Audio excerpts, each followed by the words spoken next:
Cosas que hay de teórico son así. De campo magnético no tenemos signos, tenemos polos, va de norte a sur. Los campos magnéticos van de norte y entran en sur. Van de norte y entran en sur. La unidad es Tesla. Es generado por cargas eléctricas, los campos magnéticos, y solo lo sienten las brújulas y los imanes. Los humanos somos bobos y escribimos esto al revés. Lo que es el sur de la Tierra es el norte magnético, por lo que los campos magnéticos en la Tierra salen del sur y entran por el norte, pero en realidad si lo viéramos con un imán sería de norte a sur, porque van de norte a sur. Las líneas de campo magnético de los imanes entran y salen, o salen y entran, perdón. Y están conectadas por adentro, no están cortadas, no termina acá, sigue, vuelve a salir. Si yo corto el imán a la mitad, no voy a tener un norte y un sur, sino que van a pasar a ser dos imanes completamente separados porque no existe el monopolo magnético. El campo magnético, si vos lo querés ver en una instancia, tenés que sacarlo como si fuese una tangente. O sea, la tangente en este punto va a ser así, en este punto va a ser así, en este punto va a ser así, pero en cada lugar va a haber una inclinación distinta, porque buscamos la tangente en ese punto, porque este sería tipo el total.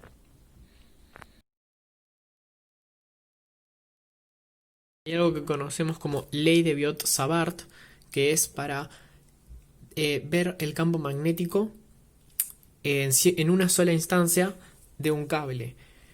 Tenemos las D ahí, ¿por qué? Porque son derivadas, y usamos las derivadas en el sentido de agarrar una instancia muy muy muy pequeña, pero que no sea cero. ¿Instancia de qué? Instancia de tiempo. Yo tengo 1 segundo y 3 segundos. Eso es un tiempo bastante largo. Yo lo que quiero es achicarlo. Entonces con el tema de las derivadas las achico. Esto sería tipo la ecuación completa, ¿no? Que también toma en cuenta si el cable se curva o qué. Pero para nosotros lo vamos a simplificar.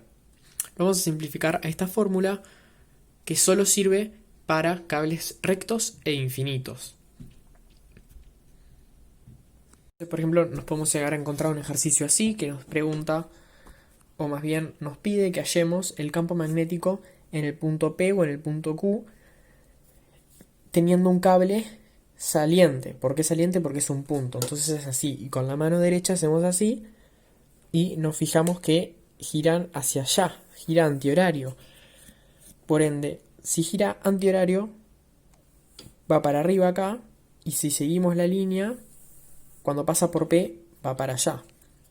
Entonces cuando utilizamos la fórmula, tenemos que buscar la constante magnética, que es 2 por 10 a la menos 7, o podemos hacerlo de esta manera, que es esta. Pero lo que nos dice es que en el cable fluye una cierta intensidad de 2 amperes y que el radio es de 6, o más bien la distancia, pero radio, digamos. Entonces ponemos los datos acá de la intensidad y de radios en metros, no en centímetros, y nos va a dar el campo magnético. Acordarse de utilizar polares al responder, porque son vectores, los campos magnéticos.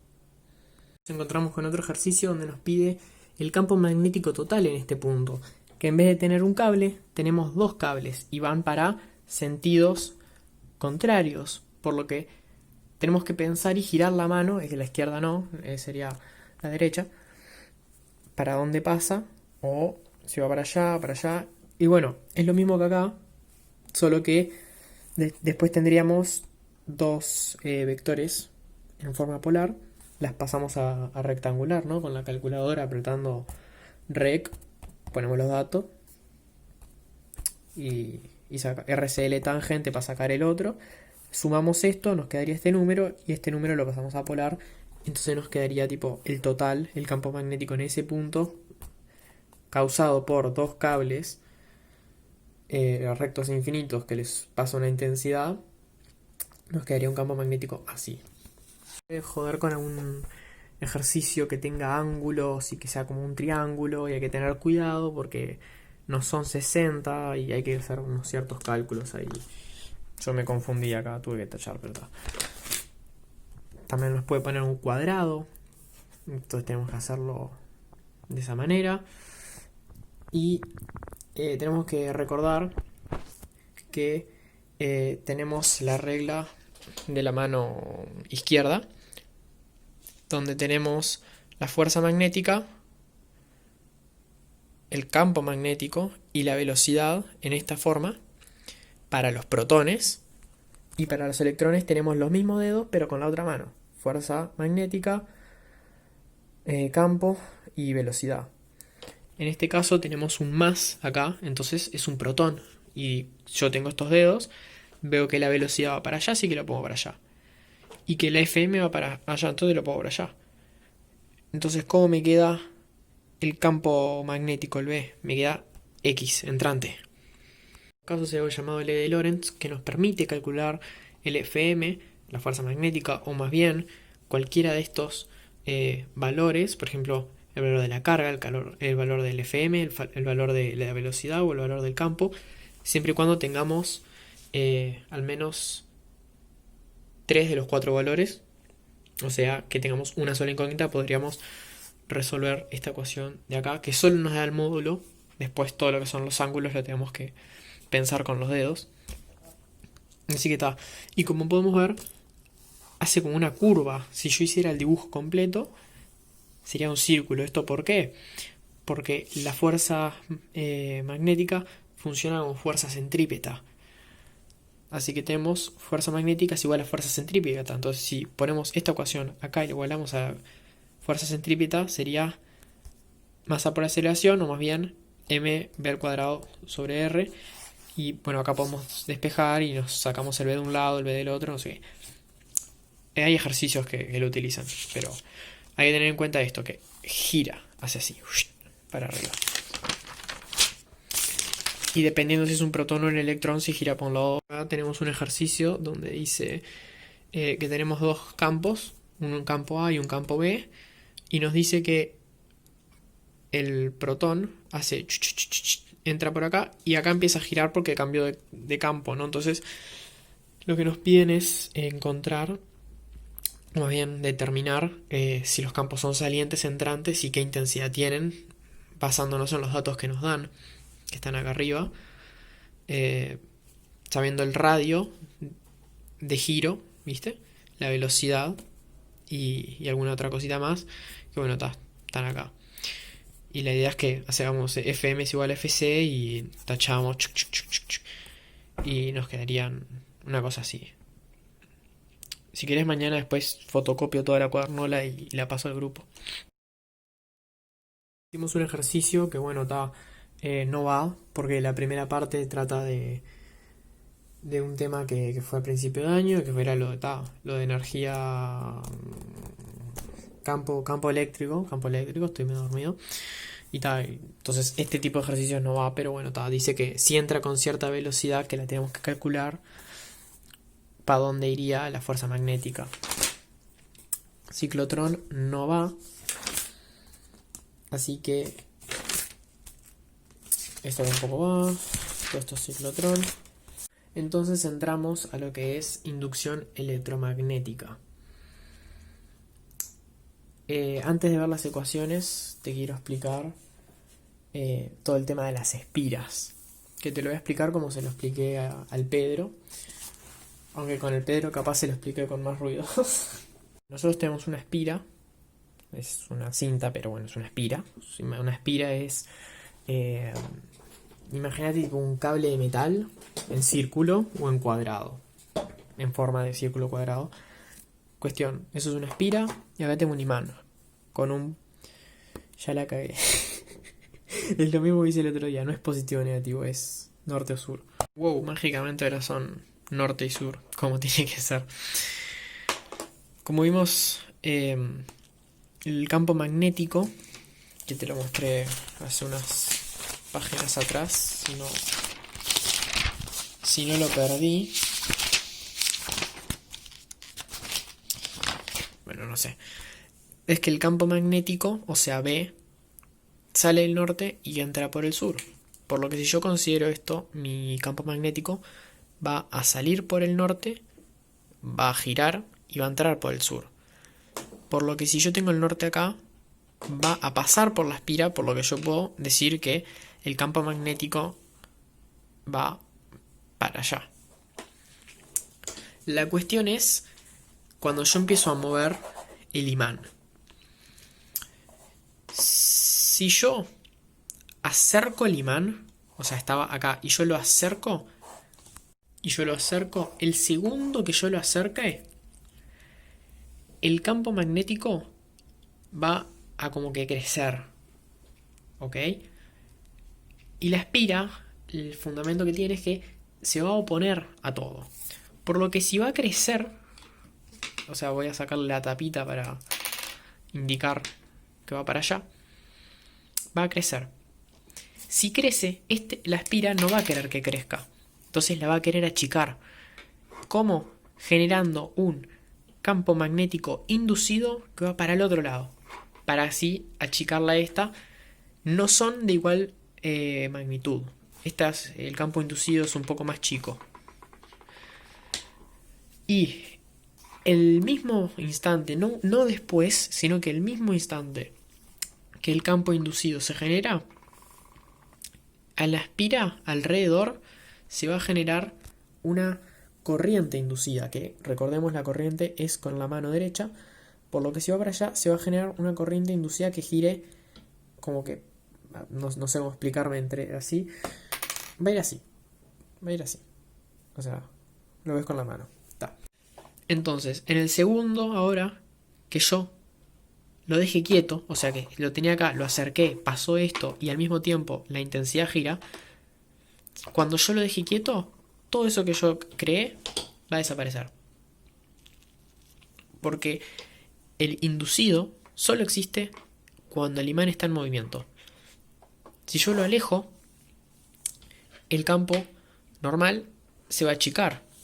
Por lo que el campo inducido va a querer que esto sea grande. ¿Por qué? Porque la espira dijimos que va a oponerse al cambio. Por lo que si este se achica, el campo inducido va a crecer. Porque va a querer que este crezca. Entonces, si yo le cambio de sentido al imán, el campo normal, va a ir para allá. ¿Por qué? Porque sale de norte y entra por el sur. Por lo que va a ser así. Entonces, si yo tengo el imán quieto y le acerco el sur, al acercarle el sur, va a crecer y no queremos que crezca, queremos que se achique, entonces mandamos el campo inducido para allá. Pero cuando yo deje quieto, desaparece. Ahora, si yo alejo el imán, el campo va a achicarse y no queremos que se achique, por lo que le agrandamos con el campo inducido. Y recordar que cuando aparece el campo inducido al mismo tiempo aparece la corriente inducida. Y lo que es un poquito de teórico,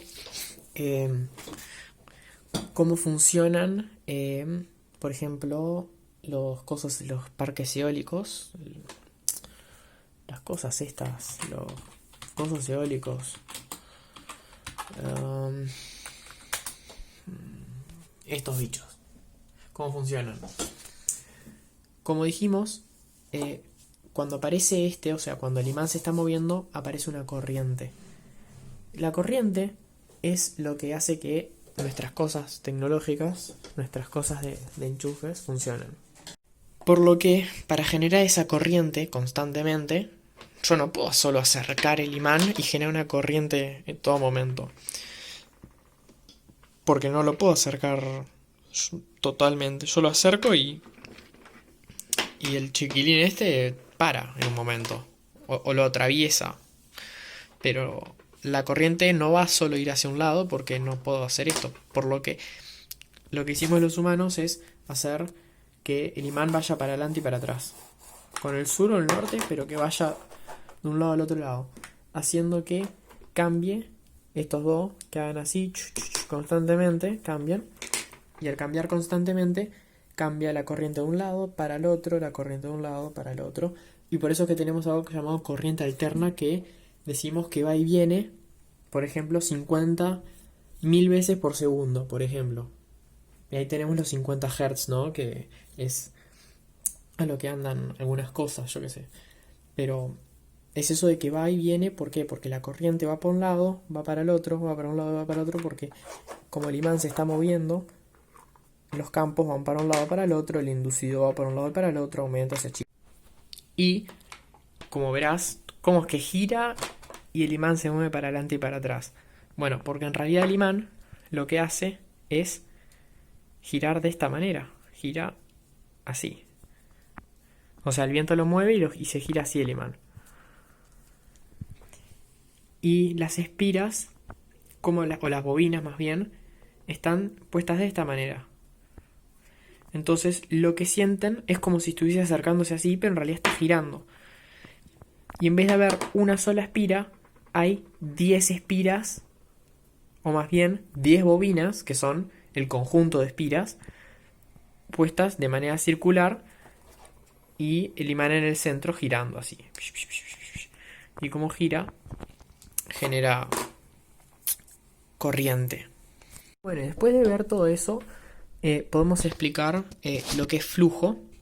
¿Ok? Flujo magnético. Flujo es, imagínate que el imán saca, por ejemplo, 10 líneas de campo, aunque en realidad no lo podemos contar como líneas porque sacaría infinitas líneas, depende de dónde lo mires. Es como contar del 1 al 10 cuántos números hay. Infinitos.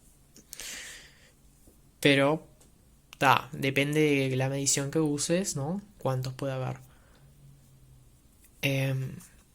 Por ejemplo, el imán, saca 10 líneas de campo. ¿Cuántas de esas 10 líneas de campo realmente pasan por la espira? Eso es lo que calcula el flujo. El flujo es la superficie de la espira, que tengamos en cuenta que es un círculo en este caso, entonces tenemos que ver el área del círculo, que es 2 pi r al cuadrado, si no me equivoco. Chequealo, búscalo en internet, no me lo acuerdo de memoria, creo que sí. O si es un cuadrado, lado por lado, o base por altura, cuestión ahí. Aunque si es un rectángulo no hay base por altura, hay ancho y largo, eso quería decir. Hay una cosa que se llama fuerza electromotriz, que llamamos FEM por conveniencia, que es la ecuación de Faraday o ley de Faraday. Esta fuerza electromotriz es igual al delta V siendo voltaje. Pero como es otro tema, no lo llamamos diferenciación de voltaje, sino que lo llamamos FEM y ya está.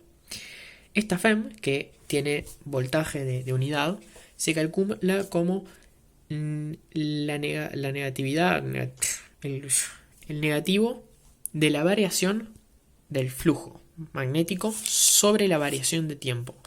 Delta siendo final menos inicial. Considerando que puede, por ejemplo, en una instancia final, el área ser más chica o ser más grande. Depende, hay diferentes ejercicios donde cambia de manera distinta.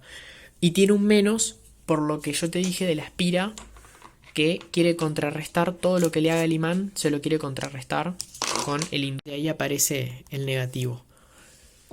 No le das mucho caso a este dibujo porque escribí la intensidad inducida al revés, así que lo hice acá. Porque mismo, si tenés la mano así, tengo el norte, le hace el B para allá, se está acercando, por lo que este aumenta, y como este aumenta, este quiere contrarrestarlo, y si tengo B inducido es hacia el otro lado de cómo está marcado el azul. Es hacia el otro lado. Lo escribí mal porque estaba apurado. Cuando tenemos acá el coseno, ¿coseno de qué? De la diferencia entre campo y superficie. Ahora me podés preguntar, ¿la superficie la pongo para allá o para allá? Vos lo elegís. Intentá, ponele que siempre te vaya para el mismo lado que B, pero una vez que ya elegiste para dónde va, en el ejercicio mantenés el lado. Capaz alguno me puede corregir, pero creo que es así, ¿no? Que podés elegir hacia dónde querés que vaya la superficie, si va para allá o para allá. Pero es importante mantener este ángulo, que es el que vamos a poner en coseno. Tenemos lo que yo decía de los bichejos, eso. Eh, Acá tenemos un ejercicio de algo que está. Si te escaneo la cuadernola, si lo querés, te lo escaneo la cuadernola. Esto es con Santiago Monteliu igual, así que no creo que vaya justamente eso, pero está. Acá son todos los ejemplos que te hice de si esto se acerca, si se aleja, si es con el norte o si es con el sur. ¿Qué pasa? Está acá. Esto lo que incluye es si la espira en realidad fuese un cable y yo el cable lo achico o lo agrando, ¿qué es lo que pasa? Si yo el cable lo achico, el flujo va a caer, va a disminuir. Y si disminuye el flujo, lo va a querer agrandar, por lo que va a generar un campo magnético inducido que va hacia el mismo lado que el campo normal, porque lo va a querer agrandar, porque es como que si se alejara, si se achica la espira. Acá tenemos una cuestión de básicamente cómo lo escribimos, entre comillas, porque si nos dice, por ejemplo acá, la espira se coloca perpendicular al campo, eso quiere decir que el campo va así, la espira va a estar perpendicular. Pero si la espira está perpendicular al campo, la superficie va a estar paralela. Y si la superficie está paralela, nuestro coseno es 0 y coseno de 0 es 1. Por lo que tenemos un resultado, por lo que todo el campo pasa por la espira, por el área de la espira. En cambio, si está al revés el B, porque lo hice mal a la primera, me confundí, caí en la trampa, no caigan en la trampa. Si la espira está paralela al campo, eso quiere decir que el campo va así y la espira está así, la superficie va a estar perpendicular al campo, por lo que va a ser coseno de 0, va a ser coseno de 90, porque hay 90 grados, por lo que va a ser 0 el final. Por lo que el campo no atraviesa la espira. Y después, bueno, acá hay un ejercicio de si fuese con 30 grados. Después acá hay otro ejercicio, ¿no? Donde te pide otra cosa, te pide la variación de flujo y bueno, tenés que calcular el flujo final, el flujo inicial, que en ciertas condiciones, ¿no? En este cambio lo único que cambia es el B, el campo. Dice que empieza con un campo tal y termina con un campo tal. Entonces, ¿cuál es la variación? Es esta la variación. Acá me confundí, caí de vuelta en la misma trampa, soy un boludo. Es coseno de 0, que coseno de 0 es 1. Cuestión, no influye. Que sí, cuando son ángulos es importante poner bien el ángulo. Después, el flujo magnético, normalmente, como veníamos trabajando, ¿no? Teníamos el B que nos decía, el B que pasa por la espira es tanto. Pero este B, capaz, lo genera la propia bobina. Entonces, si la letra nos dice que este campo es generado es generado por la bobina, porque hay una corriente que pasa por la bobina, se genera este campo. Okay. Este dibujo inicialmente comienza en esta fórmula. Lo que es esta parte de la fórmula, o sea, la parte de la izquierda, lo que dice es que va a ser la suma de todas las instancias donde se encuentren campos magnéticos paralelos y lo vamos a multiplicar por delta L. Las instancias donde se encuentran campos magnéticos paralelos es en esta. Vos tenés una bobina o un resorte o algo así, y si vos lo partís a la mitad, se va a ver así. Se van a ver como... O sea, obviamente va a estar conectado este con este con este con este, porque así funcionan los cositos, son... pero en sí es el cable sale, el cable entra, el cable sale, el cable entra, el cable sale, el cable entra. Si nos ponemos a analizar individualmente cada uno de estos cables, como si fuesen cables rectos, así, en vez de enrollado, sino que es un punto, es así, es el corte, ya está. Lo que vamos a ver es que, como esta no es la mano, pero si fuese la otra mano, tendríamos la intensidad que corre, y como tenemos intensidad que corre por acá, se generaría un campo magnético. En este punto la intensidad sale, por lo que el campo magnético gira de manera antihoraria, digamos. Y acá entra, por lo que gira de manera horaria. Entonces, instancias donde campos se encuentran paralelos, ¿ok? Este y este se encuentran paralelos. Por ende, vamos a hacer la suma de todos los que están paralelos haciendo con esta ecuación. Los campos paralelos por delta L. Este está paralelo a este. Por ende, yo calculo este campo magnético en este punto por delta L. Pero cuando yo haga el campo magnético en este punto por delta L y lo sume, se van a restar. Porque uno apunta para allá y otro punto para allá y van a dar el mismo valor. Por lo que se van a cancelar. Este hace así y en este punto también hace así. Por lo que en la parte de afuera también se van a cancelar. En la parte de adelante también se van a cancelar. En el único lugar donde se potencian es en el centro. Por lo que se suman. Por lo que esto lo que dice es técnicamente que la suma de los campos magnéticos interiores, porque los otros son despreciables, los vas a multiplicar por el largo de la bobina. Y por eso es que en la parte de adentro hace hacia allá el campo magnético. Porque en el resto se cancela. Que bueno, es todo lo que expliqué a Sofía de por qué se genera el campo. ¿Por qué? Porque hay una intensidad y bueno, y toda esta suma se genera. ¿Cómo se calcula? Que bueno, hicimos toda la demostración de dónde salía y bueno, terminamos en esto. Entonces el campo generado por una bobina cuando se le pasa una corriente por ella es mu sub 0, que es una constante, que es un número que te dan, por intensidad, que es la intensidad que pasa por la bobina, por el número de espiras sobre el largo de la bobina. Y es importante que si yo el B de la bobina ya lo calculé con la cantidad de espiras, que en este caso dice que son 300 vueltas, cuando lo vaya a hacer en el flujo no lo pongo, porque si no sería como si tuviese si tuviera el doble de vueltas, y no es así, tengo una vuelta, 300 vueltas, perdón. Como vimos a principio de año, hay una cosa que se llama flujo, ¿no?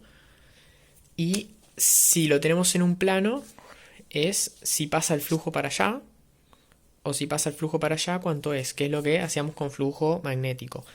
En cambio, si esto es una esfera, yo tengo un flujo que entra y un flujo que sale, o sea que atraviesa dos superficies. La gracia es que cuando entra y sale, vale 0. Cuando nosotros ponemos, esto es una carga, es un electrón, no sé qué.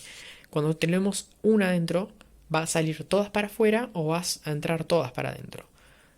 Por lo que vamos a tener un número de flujo, que eso bueno es algo de principio de año, pero no nos lo piden, pero es para entender esto. Pero como vimos, con los imanes, si yo tuviese un imán adentro de una esfera, va a salir y va a volver a entrar, por lo que va a ser 0 la cantidad de flujo, porque todo lo que sale vuelve a entrar. Después tenemos lo que es un transformador, que son dos bobinas, que bueno, la idea es que uno genera una FEM inducida, una autoinducida, y otra genera una inducida porque la otra está haciendo el efecto. Cuestión, podemos calcular cómo sería el transformador o cuántas vueltas precisamos, tipo, ¿te acordás? Cuanto más despierto estoy, más boludo me pongo. Viste que tenemos ahí 240 voltios. ¿Qué pasa si yo quiero 120?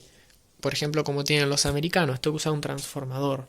Los transformadores son dos bobinas, una por la que pasa la intensidad del enchufe y el otro que la transforma a menos voltaje.